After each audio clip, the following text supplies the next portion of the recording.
샬롬, 말씀 읽어주는 제입니다. 사순절, 저희가 3월 10일인데요. 마태복음 13장 말씀 읽겠습니다. 제가 기도하고 시작하겠습니다. 살아계신 하나님, 주님의 말씀 가운데 또 사순절 주님 새로운 한 주를 시작합니다. 주님의 발자취를, 주님의 걸음을 잘 쫓아갈 수 있도록 도와주세요. 예수님 이름으로 기도드립니다.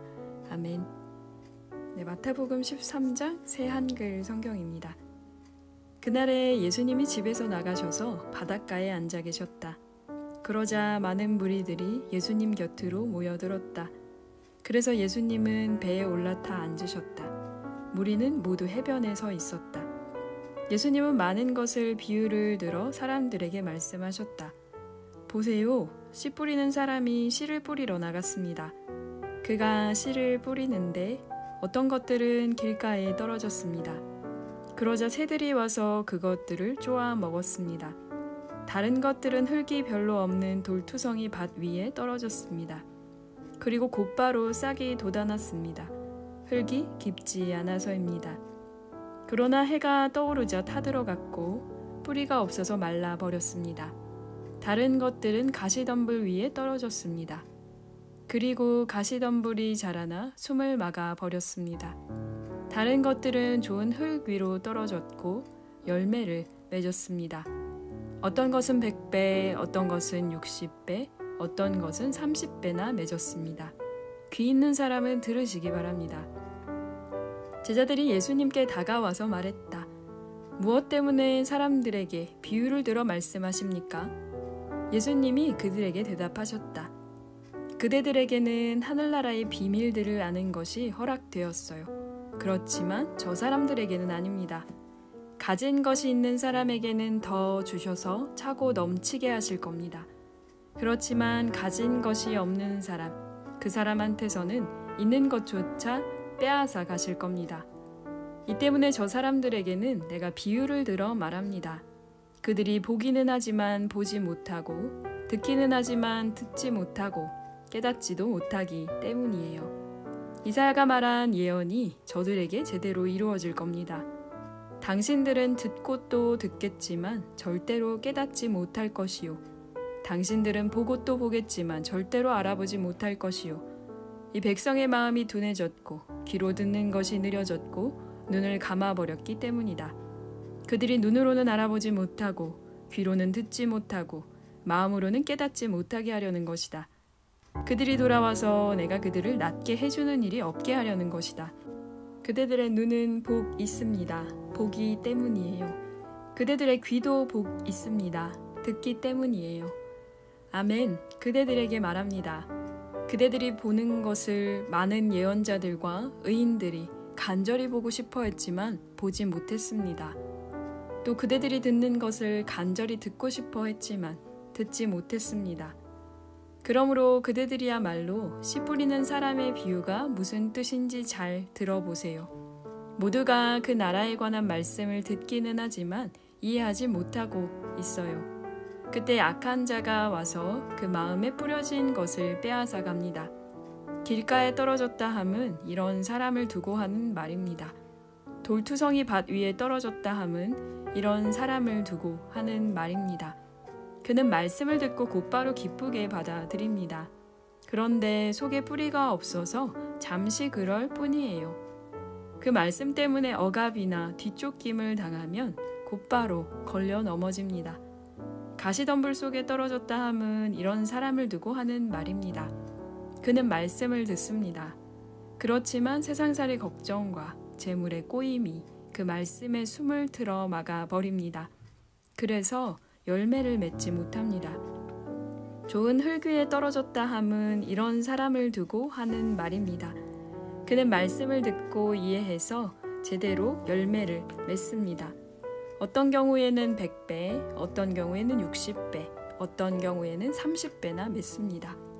다른 비유를 그들에게 더 말씀하셨다. 하늘나라는 좋은 씨를 자기 밭에 뿌려놓은 사람의 경우와 같아요.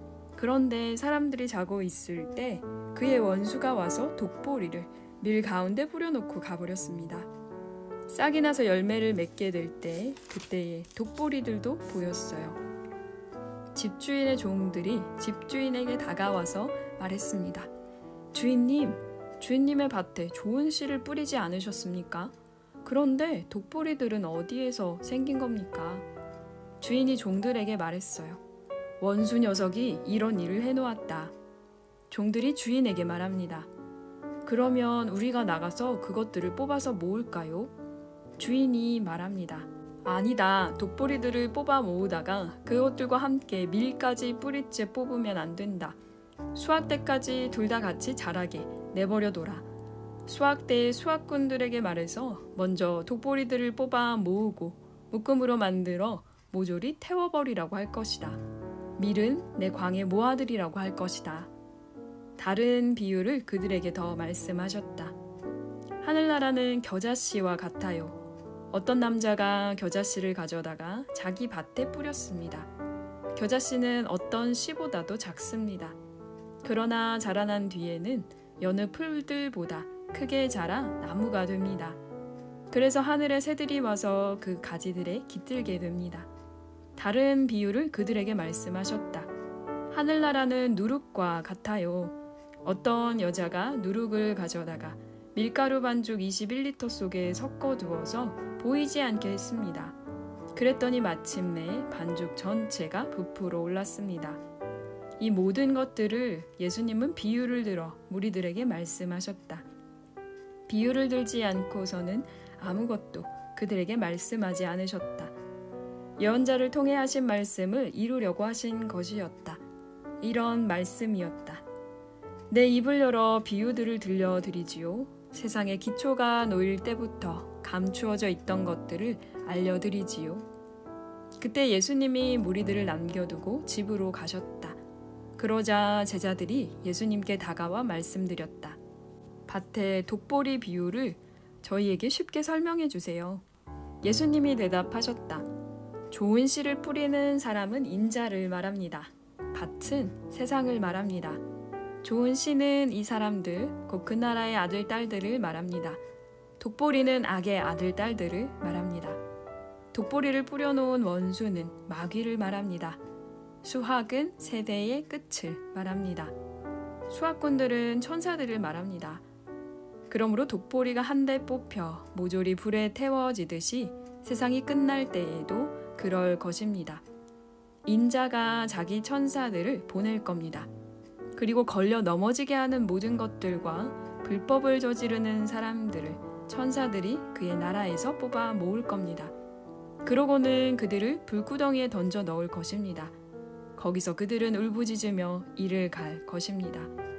그때 정의로운 사람들은 자기들의 아버지 나라에서 해처럼 환히 빛날 것입니다. 귀 있는 사람은 들으시기 바랍니다.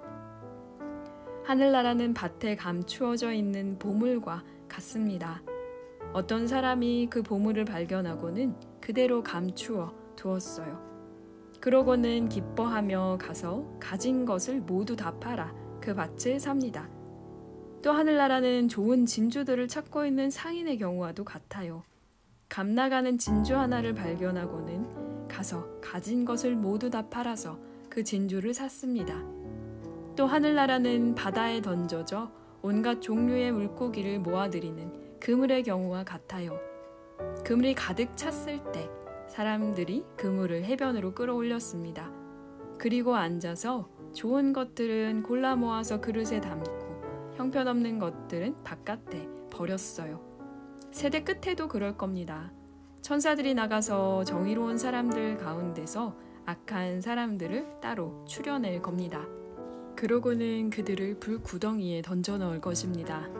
거기서 그들은 울부짖으며 이를 갈 것입니다. 그대들은 이것들을 다 이해했나요? 그들이 예수님께 예하고 대답한다. 예수님이 그들에게 말씀하셨다. 이런 까닭에 하늘나라의 제자가 된 율법학자마다 집주인과 같아요. 그는 자기 창고에서 새 것과 옛 것을 꺼내 놓습니다. 예수님이 이런 비유들을 끝마치셨을 때 거기서 떠나가셨다. 그리고 자기 고향 마을로 가셔서 그들의 회당에서 사람들을 가르치고 계셨다. 사람들이 몹시 놀라 말했다. 이 사람은 어디서 이런 지혜와 놀라운 능력을 얻게 된 거지?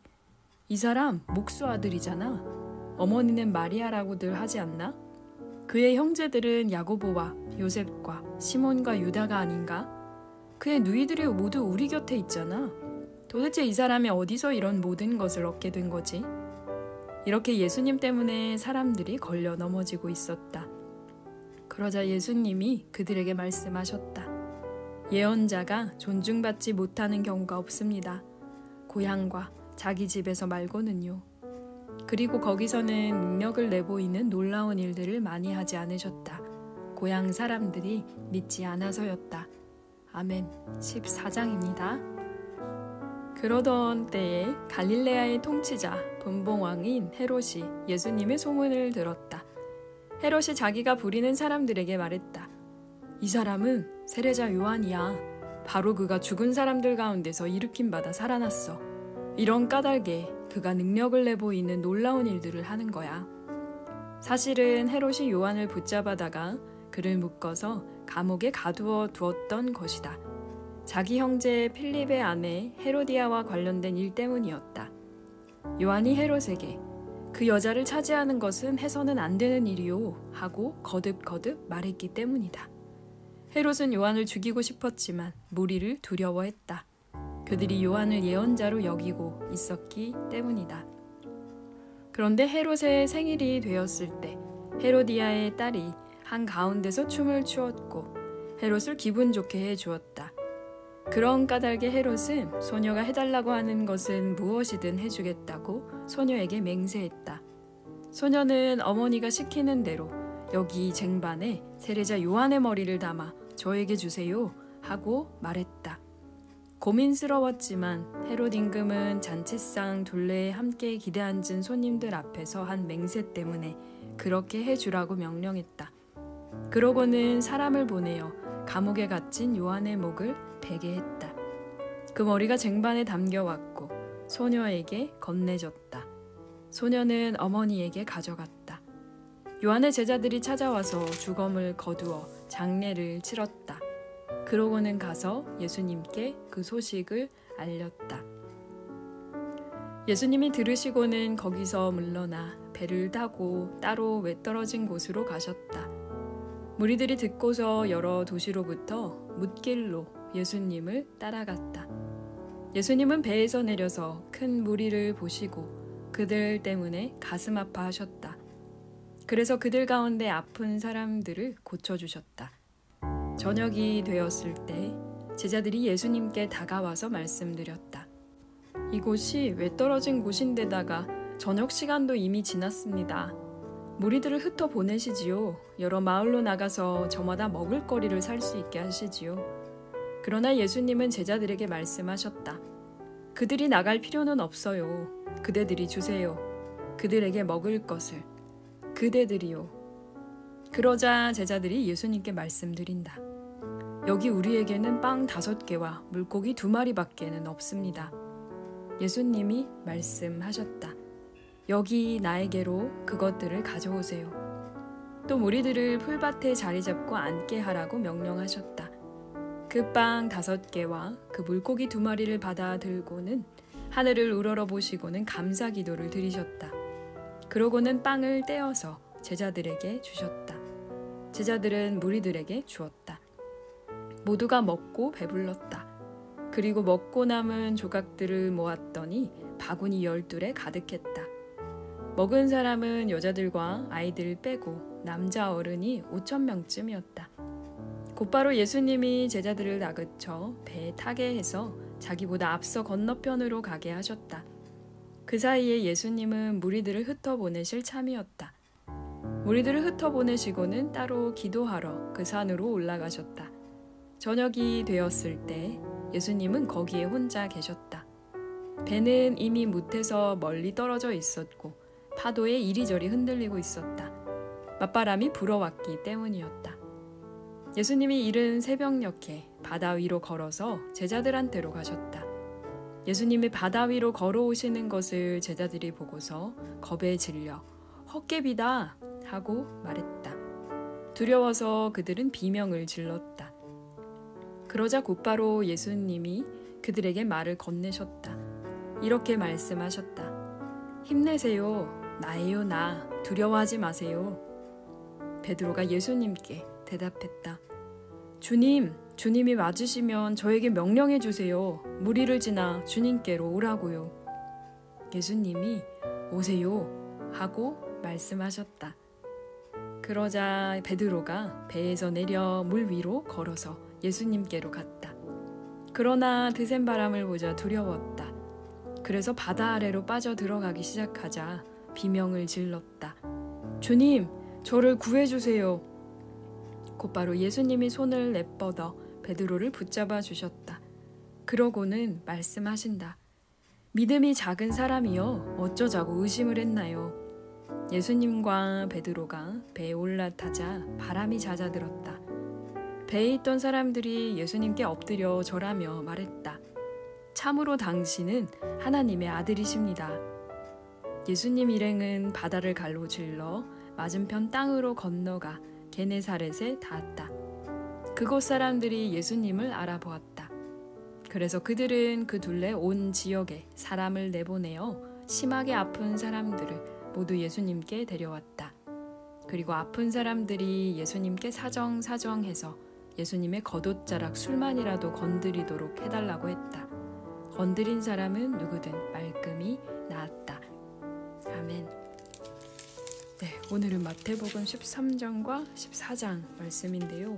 13장은 예수님의 비유 이야기, 그리고 14장은 요한이 죽은 이야기와 그리고 또 오병이어라고 저희가 흔히 알고 있는 빵 5개와 물고기 2마리, 그리고 물에 빠진 베드로를 건져주시면서 또 동시에 예수님이 그 물 위를 걸으시는 장면이 나옵니다. 저는 그 예수님의 씨 뿌리는 비유 얘기하실 때 다른 것보다 그 독보리 비유 있잖아요. 사실 저희 개역개정에서 읽을 때는 가라지 비유라고 보통 알려져 있는데, 제가 작년 가을에 한국에 갔을 때가 약간 그때가 딱 그 쌀을 추수할 그 시기였거든요. 추석 부근이었기 때문에 정말 근데 너무 신기했던 게 그 추수할 때가 되니까 쌀과 쌀이 아닌 가라지가 너무 명확하게 보이더라고요. 그래서 제가 아버지랑 이제 얘기를 하다가 이 말씀을 이제 이 비유 말씀을 얘기를 했거든요. 그래서 진짜 저게 자랄 때는 모르다가 추수할 때가 되면 너무나 확연하게 차이가 난다는 거예요. 그래서 웃자라 있기도 하고요. 되게 얇아요. 그리고 열매가 없어요. 그걸 보면서도 아 진짜 독보리, 지금 여기서 나오는 표현으로는 새한글 성경에서 독보리라고 하는데, 독보리와 그리고 밀의 그 차이는 처음에는 모르다가 마지막에 되면 알게 되더라고요. 그게 지금 읽으면서 다시 한번 생각이 좀 났었고, 또 빵 5개와 물고기 2마리가 나오는 장면이 있잖아요. 거기에서 그들이 나갈 필요가 없는데 그걸 그대들이 주라고, 그대들이 주세요 라고 예수님이 명확하게 지금 하시는 것과, 베드로를 또 부르실 때 오세요 라고 얘기를 하시잖아요. 존댓말을 쓰시는 예수님이 굉장히 새롭게 신선하게 또 다가오는 것들을 보게 됩니다. 네, 내일은 마태복음 15장 말씀으로 다시 돌아오도록 하겠습니다. 그럼 제가 기도하고 마치겠습니다. 오늘도 함께 들어주셔서 감사합니다. 살아계신 하나님 감사드립니다. 주님, 수많은 비유를 통해서 우리의 삶을 돌아보게 하시고 또 우리의 삶의 자리에서 우리가 주님을 바라보며 나아갈 때 때로는 우리가 주님 물 위를 걷는 것처럼 놀라운 기적을 경험하지만, 또 동시에 우리가 주님 우리의 삶의 자리에서 허덕이는 것들을 봅니다. 주님이 거기에 계시고 또 우리에게 맡겨주신 수많은 일들이 있는 그 자리에서 주님의 지혜를 빌려주시고 또 주님의 용기를 더해주셔서 우리에게 오라고 말씀해 주십시오. 사순절 기간입니다. 우리의 삶을 주님이 지키시고 인도하시는 것을 바라보며 나아가게 하여 주십시오. 감사합니다. 예수님 이름으로 기도드립니다. 아멘. 네, 그럼 내일 다시 돌아오겠습니다. 지금까지 말씀 읽어주는 제이였습니다. 샬롬 하올람.